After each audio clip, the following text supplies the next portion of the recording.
Sekilas tidak ada yang berbeda pada orang-orang yang sedang mengikuti rapat ini.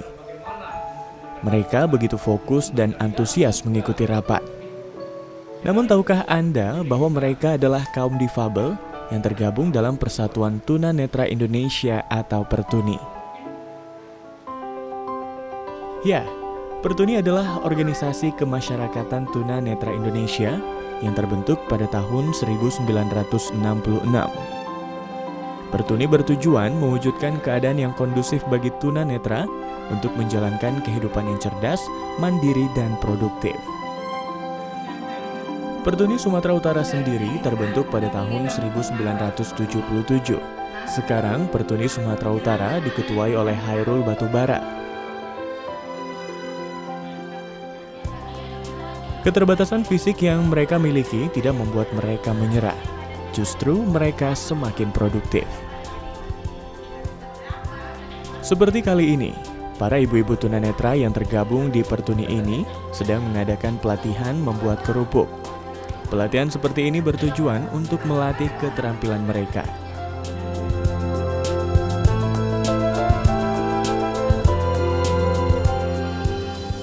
Persatuan Tunanetra Indonesia, Pertuni, ini adalah salah satu wadah berkumpulnya para tunanetra. Di sini mereka diarahkan untuk bisa mandiri dan berdaya. Tentunya lewat serangkaian kegiatan yang sifatnya sangat positif. Untuk itu pemirsa, sudah hadir bersama saya Bapak Hairul Batubara selaku Ketua Pertuni Regional Sumatera Utara. Assalamualaikum Bapak. Waalaikumsalam Apa warahmatullahi kabarnya? wabarakatuh. Alhamdulillah baik. Wah, terima kasih nih Pak sudah hadir di Selasar Budi. Pak Hairul, apa sih kisah yang mengawali berdirinya Pertuni ini Pak? Ya, kisahnya berdiri Pertuni ini zaman dahulu tunanetra ini kan di rumah-rumah saja. Jadi sebelum berdiri Pertuni, orang-orang terdahulu coba membuat suatu perkumpulan yang awalnya nama perkumpulan itu Bina Karya. Sebelum tahu kami Pertuni ada di Jakarta. Setelah tahu kami Pertuni ada di Jakarta, barulah kami mendaftarkan tunanetra yang ada di Medan, Sumatera Utara menjadi organisasi kemasyarakatan Pertuni tunanetra. Oke. Gitu. Lantas Pak, apa nih alasan yang melatar belakangi berdirinya Pertuni ini? Kenapa harus ada Pertuni? Iya. Ya, kenapa harus ada Pertuni? Adalah Pertuni ini seperti yang di awal tadi, tempat berkumpulnya orang-orang tunanetra untuk menyampaikan aspirasi, pendapat, dan lain-lain. Dulu sebelum ada Pertuni ini masih banyak yang melakukan diskriminasi. Termasuk salah satu orang tua tunanetra itu tadi. Contoh diskriminasinya seperti apa Pak? Diskriminasinya contohnya kita tidak boleh menyimpan uang ke bank dengan tidak bisa bertanda tangan, tidak boleh bersekolah di sekolah orang yang melihat, tidak boleh berjalanan di tempat-tempat keramaian. Nah, seperti itu ada diskriminasinya. Alasan lain lagi, bagaimana tunanetra ini ke depan sama haknya seperti orang-orang yang fisiknya sempurna. Meski hidup dalam keterbatasan fisik, bukan berarti menjadikan tunanetra ini tidak berdaya. Mereka bahu-membahu membantu sesama tunanetra lainnya untuk bisa hidup mandiri dan berdaya. Karena mereka hanya menginginkan tunanetra bisa hidup layak, mandiri, dan tidak diabaikan. Oke Pak, Pertuni kan sudah cukup lama hadir di Sumatera Utara ya Pak ya? Iya. Lantas apa saja nih Pak program-program dari Pertuni ini? Ya. Kalau program Pertuni mulai dari tahun 2005 sampai sekarang, itu yang pertama pemberantasan buta aksara, baik itu huruf Arab, baik itu huruf Latin, baik itu huruf Inggris. Nah, itu agar tunanetra itu bisa membaca. Nah, ya. Yang kedua, program kita yaitu membuat usaha, kelompok-kelompok usaha agar tunanetra itu bisa berusaha. Nama usaha tadi itu usaha tunanetra mandiri, usaha tunanetra bersama. Usaha seperti apa Pak itu yang Ya, usaha tunanetra ini tadi, yang satu dia berjualan, ada sembako lah kalau kita bilang, Oke. sembako. Yang satu lagi itu untuk kuliner. Oke. Nah, kuliner macam-macam lah makanan kan. Kemudian program selanjutnya Pak tadi apa lagi? Program selanjutnya di kalangan beragama Kristen itu ada namanya Alkitab, Alpakos untuk mendalam Alkitab. Itu yang di kalangan Kristen. Yang selanjutnya ada namanya pembuatan aksesoris di kalangan anak-anaknya. Anak-anaknya sudah berumur 15 sampai seterusnya, itu kita latih supaya aksesoris itu bisa dijual untuk meningkatkan perekonomian. Kemudian kita sedang membuat pijit keliling sekarang yang sudah kita laksanakan. Pijat keliling. Pijit keliling itu kerjasama dengan ODOS, Yayasan Andalusia. Oke. Itu dibuat di Lapang Merdeka setiap hari Minggu. Wah, berarti banyak sekali kegiatannya Pak ya. Iya. Tapi saya tertarik dengan pemberantasan buta aksara Braille ini tadi Pak. Ini seperti apa Pak programnya dijalankan? Itu kita jalankan setiap hari Kamis. Mereka yang hadir itu kita berikan ongkos setiap orangnya 20.000 sekali datang. Bahwa dananya itu dari swadaya masyarakat. Nah, itu yang kita lakukan sekarang ini. Berarti gratis kah Pak ini? Gratis. Gratis karena dananya dari swadaya masyarakat. Swadaya masyarakat. Kemudian siswanya Pak dari mana saja? Kalau siswanya Medan, Deli Serdang, Binjai. Itu siswanya. Nah biasanya nih Pak, sampai kapan sih belajarnya itu? Kita kalau untuk pemberantasan itu setiap tahun harus ada tamat 20 orang minimal. Harus ada tamat? Iya. Oke. Nah, setelah tamat lanjut dia ke pelajaran berikutnya, namanya pemantapan. Nah, target kita 10 tahun tunanetra harus bisa membaca Al-Quran. Nah, 10 tahun. Mulai tahun 2005, sekarang sudah 2015. Nah, 2016 ya. Oke. Nah, jadi itu sudah bisa membaca Al-Quran seperti saya katakan tadi 200 orang. Nah, masih banyak lagi yang belum bisa baca Al-Quran. Sedangkan tunanetra itu 782 orang di Sumatera Utara. Nah, yang dewasa. Jadi PR-nya adalah sekitar 500-an orang itu tadi lah Pak ya untuk diajarkan lagi ya? Diajarkan lagi. Oke. Baik. Nah Pak Khairul, ini kita simpan dulu sejenak ya perbincangan kita, nanti akan kita lanjutkan lagi. Iya. Ya, pemirsa ingin tahu seperti apa kegiatan lain di Pertuni? Simak liputannya.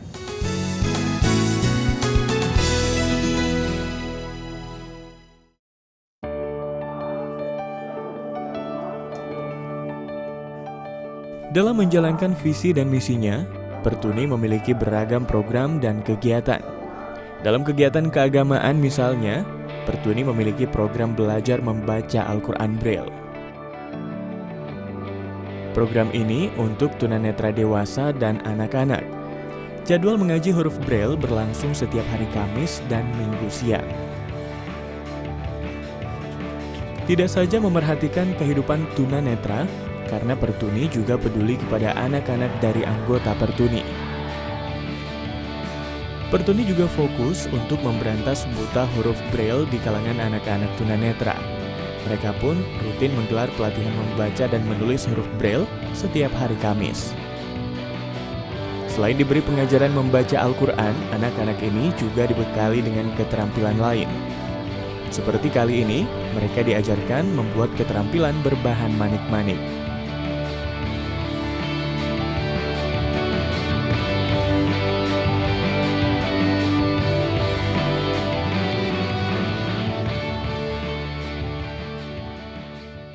Pak Khairul, ini sangat menarik saya rasa ya, karena juga dan sangat penting karena memang berhubungan dengan dunia religi.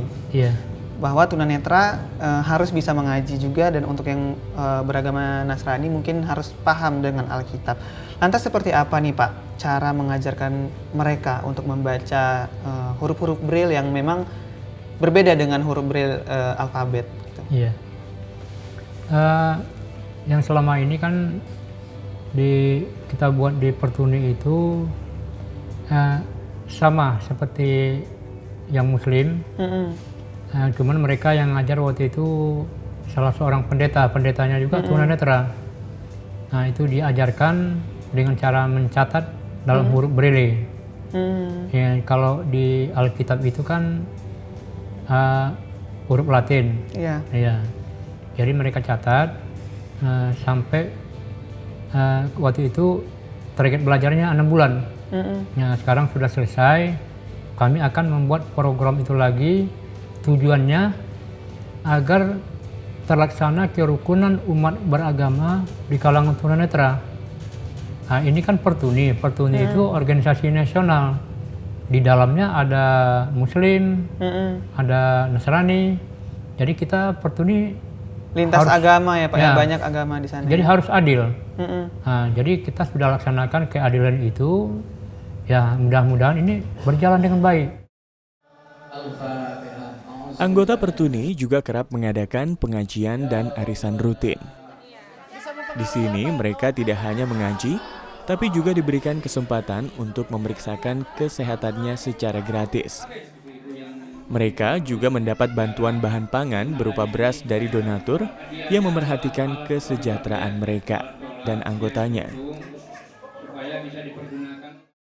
Pak, seperti apa nih Pak belajar huruf Braille, baik dari yang Al-Quran maupun dari yang Alkitab yang tulisannya huruf Latin ya Pak ya? Iya. Seperti apa Pak?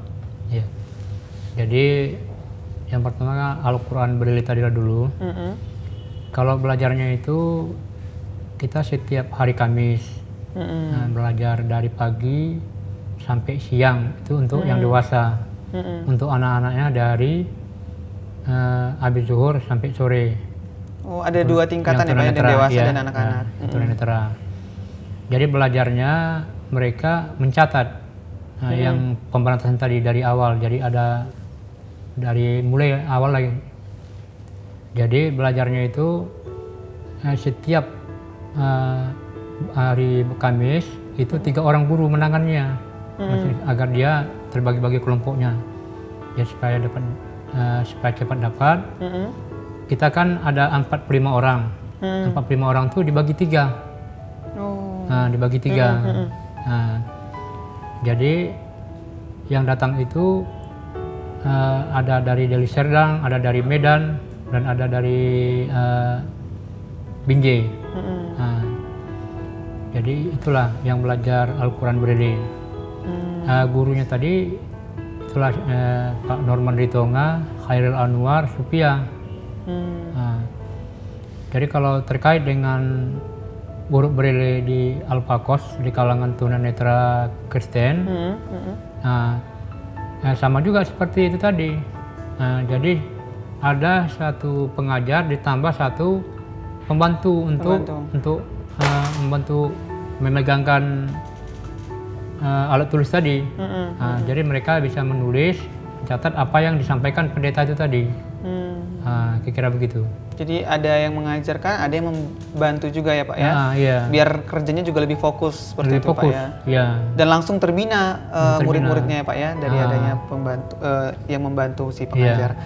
Nah kemudian Pak, kan ini tadi jumlahnya sekitar 200-an tadi Pak ya yang masih bisa membaca segala macam. Lantas apa nih Pak cara yang akan dilakukan Pertuni untuk terus meningkatkan jumlahnya itu agar bisa semua peserta bisa membaca Al-Quran maupun Alkitab? Iya. Jadi sekarang kita coba semacam membuat donasi. Jadi donasi ini ada namanya kalau di Pertuni itu relawan. Jadi relawan inilah untuk mencari dana agar dapat untuk membiayai dana kegiatan tersebut. Jadi alasan kurang banyaknya jumlah tunanetra yang bisa mengaji apakah karena dana Pak? Karena dana. Pertuni juga peduli akan kehidupan anak-anak anggotanya. Dengan program Rumah Anak Takwa, di sini mereka tidak hanya diajarkan untuk mengaji, tapi mereka juga dididik agar menjadi anak yang bertakwa kepada Tuhan dan berbakti kepada orang tua. Nah ini menarik nih pemirsa, ternyata disebutkan tadi bahwa ada pijat keliling ya Pak ya, pijat on the street. Nah ini kenapa nih Pak terpikir untuk melakukan kegiatan ini? Iya. Belakangan ini semenjak banyaknya berdiri panti pijat tradisional, panti pijat tunanetra itu yang ada di Medan ini sudah mulai kurang pasiennya. Jadi kami coba semacam jemput bola. Benar. Jadi sudah kami lakukan itu di lapangan Merdeka, dan insya Allah nanti mungkin ada tempat-tempat lain lagi akan kami jajaki. Jadi memang para tunanetranya yang menyebar ya Pak ya untuk menjemput bola ya, untuk mencari siapa nih yang mau merasakan nikmatnya pijatan tunanetra seperti itu ya Pak ya. Iya. Oke. Nah seperti apa nih Pak sistemnya untuk menjalankan agenda ini? Iya. Kalau pijat keliling ini kami tidak buat tarif. Kami buat situ pijat sepuasnya, bayar seikhlasnya. Pijat sepuasnya, bayar seikhlasnya. Wah ini sangat menarik nih Pak ya. Iya. Kenapa Pak untuk mau mengkampanyekan semua yang tersebut gitu? Iya. Kan tadi tujuannya untuk tidak munafik, kan juga untuk pendapatan ya Pak ya bagi para tunanetra. Iya. Ya mungkin kalau kami buat seikhlasnya, itu semua kalangan akan bisa berpijit. Biasanya kalau di rumah itu kan tarifnya 50.000. Dan mungkin di kalangan menengah ke bawah tidak mampu, jadi kalau dengan adanya seikhlasnya tadi itu akan berpijit. Nah itu harapan kami.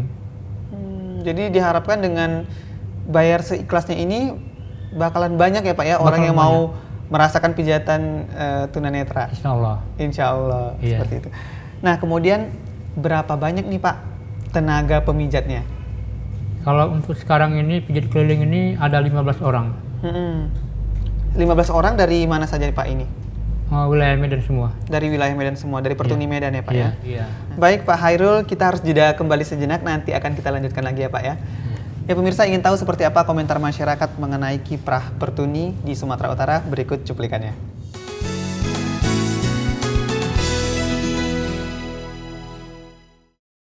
Saya membantu di sini mengaji, bertambah kawan, ilmu, bertambah kemauan kita mau membantu tunanetra.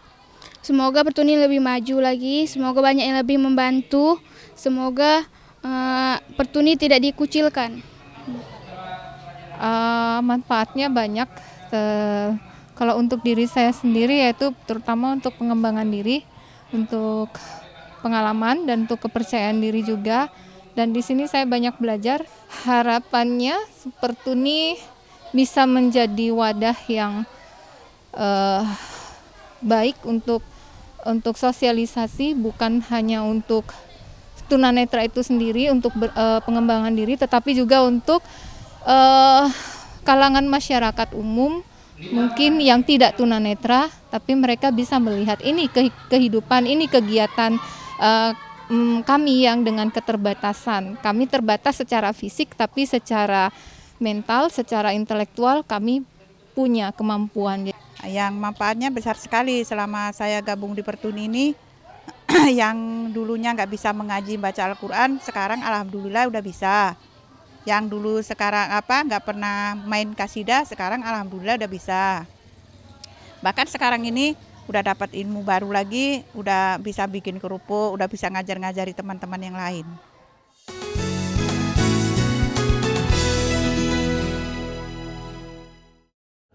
Nah Pak, bicara kendala yang selama ini dihadapi di Pertuni ya Pak ya, kan sudah 15 tahun juga Bapak di sana. Iya. Apa nih Pak kendala yang sering sekali dirasakan? Iya. Ya kendala yang sangat kami rasakan kurang mendapat dukungan dari pihak pemerintah. Itulah kendala kami. Seharusnya ini kan kami kan sudah membantu pemerintah sebenarnya. Jadi pemerintah itu kan wajib mendukung. Apa yang kami lakukan ini adalah bagian membantu kerja pemerintah. Untuk memberdayakan para tunanetra ya Pak ya? Untuk memberdayakan para tunanetra. Itulah kendala kami. Jadi harapannya Pak untuk pemerintah bisa mendukung dalam hal apa? Ya harapan kami para pemerintah ya yang pertama ya dana lah. Karena setiap kegiatan itu kan memerlukan dana. Itu yang kami harapkan. Oke, karena semuanya untuk berkegiatan perlu dana ya Pak perlu ya? Dana. Nah kemudian Pak, untuk Bapak sendiri nih, apa sih manfaat yang sudah Bapak rasakan menurut diri Bapak pribadi ya setelah bergabung di Pertuni? Bagi saya sangat besar sekali manfaatnya. Dulu orang tua saya termasuk salah satu tidak membolehkan saya keluar dari rumah. Nah, Apalagi yang saya rasakan sekarang ini, istri saya juga tunanetra dan anak saya juga penyandang low vision. Oke. Kalau tidak saya di Pertuni, tentu saya tidak mendapat fasilitas di Pertuni itu. Oke, baik Pak. Untuk perubahan nih Pak, apa sih perubahan yang terjadi di masyarakat ketika Pertuni ini sudah hadir di Sumatera Utara? Iya, perubahannya sangat banyak. Orang-orang yang punya anak tunanetra sendiri, yang dulu tergantung kepada orang tuanya, berarti tergantung kepada keluarganya, sekarang sudah tidak tergantung. Malahan sudah bisa membesarkan orang. Membesarkan orang itu, kalau dulu kan baru berkeluarga, sekarang sudah keluarga dan punya anak, berarti dia sudah bisa membesarkan orang. Benar. Kalau dulu dia dibesarkan. Untuk rencana kedepannya nih Pak, Pertuni akan membuat apa lagi nih Pak? Kami akan melakukan semacam audensi ke Gubernur Sumatera Utara, karena sudah 3 kali kami ajukan audensi itu, sampai sekarang belum terjawab. Wah, sampai 3 kali ya Pak Sampai ya? 3 kali. Masih belum juga terjawab sampai Belum saat terjawab, iya. Tapi kalau untuk di DPR-nya sudah diterima kami beraudensi, tetapi tidak ada implementasinya. Nah mungkin ini jadi perhatian Bapak Gubernur ya Pak ya. Mungkin bisa dilihat nih teman-teman kita ataupun saudara-saudara kita di Pertuni agar mungkin bisa diberdayakan ya Pak ya. Dan bisa direspon secepatnya nih audiensi mereka ke Bapak Gubernur. Iya. Gitu ya Pak ya. Iya. Nah tadi kan Bapak sudah menyampaikan ya apa sih harapan yang ingin didapatkan ataupun dukungan dari pemerintah sendiri. Nah ini saya mau bertanya lagi, apa nih Pak harapan Bapak sendiri untuk para tunanetra? Ya, harapan saya pada seluruh tunanetra yang ada di Sumatera Utara ini, ya marilah kita terus berjuang agar kita tidak menjadi peminta-minta. Meminta-minta itu adalah pekerjaan yang sangat hina. Makanya kami coba untuk ke depan ini memperdayakan tunanetra sekuat tenaga kami agar bisa lebih mandiri lagi. Oke, baik. Wah, mulia sekali nih Pak niatannya Pak ya. Baik Pak Hairul, terima kasih sudah hadir di Selasar Budi. Semoga dari perbincangan kita ini ada sosok-sosok di luar sana yang akhirnya nanti terketuk ya Pak ya untuk mau berdonasi dan mau memperhatikan hak-hak tunanetra ya Pak ya. Amin. Terima kasih, sukses terus untuk kegiatannya. Iya. Ya pemirsa, ini adalah bukti indahnya berbagi. Semoga apa yang dilakukan oleh para tunanetra di Pertuni ini bisa menjadi teladan sekaligus contoh bagi kita semua untuk terus berbuat kebaikan. Saya Riza Lubis, mohon undur diri. Jangan lupa selalu tebarkan nilai kebajikan dalam setiap lini kehidupan. Pakai hashtag sebarkan kebaikan. Sampai jumpa.